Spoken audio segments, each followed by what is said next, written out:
I'm Marc Leuthold, and I teach ceramics at SUNY Potsdam, and I'm here today to teach you how to mix clay.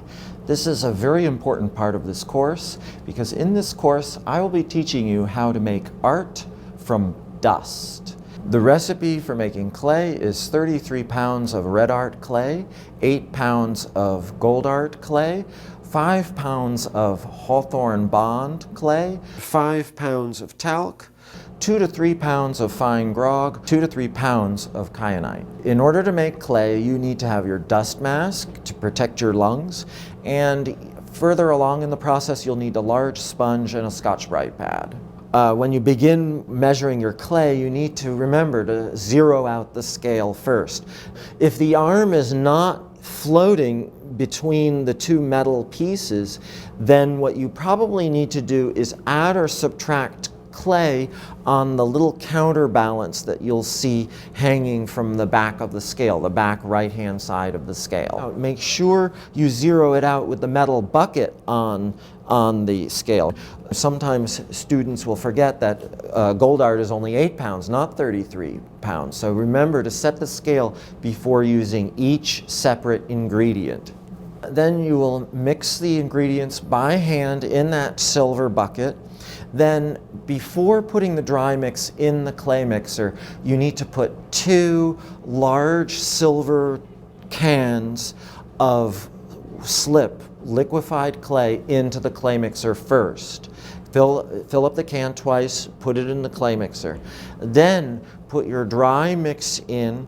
After you put the dry mix in, then go ahead and put in 2 more buckets of slip on top of the dry mix, and then close the mixer, turn the mixer on and run it for a minute and a half and check to see what you've got.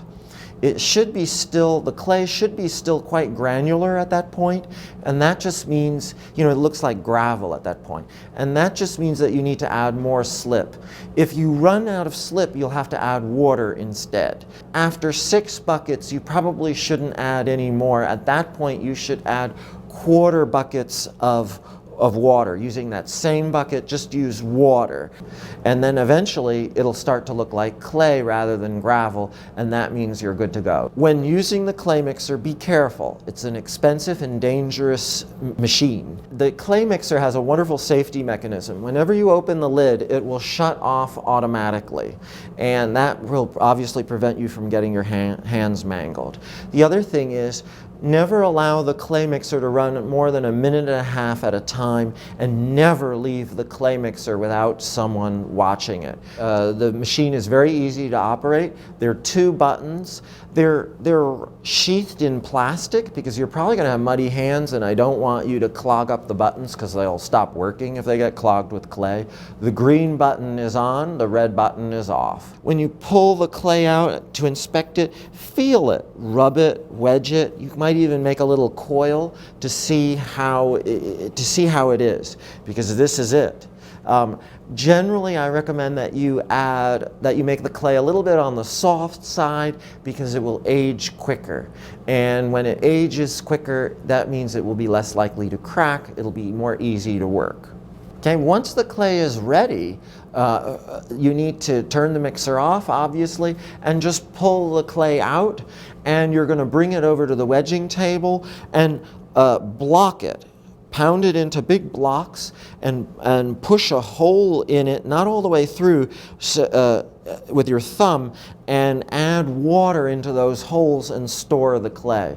This little water hole will allow the clay to get a little bit softer and it'll age a little better. Once you've blocked the clay, put it carefully in a plastic bag in the large storage box. Make sure, though, that you close that bag really well so the clay stays hydrated. So after you've finished your 3rd or more batch, you need to clean the clay mixer. The clay mixer was spotless when you began, and you need to leave it the same way.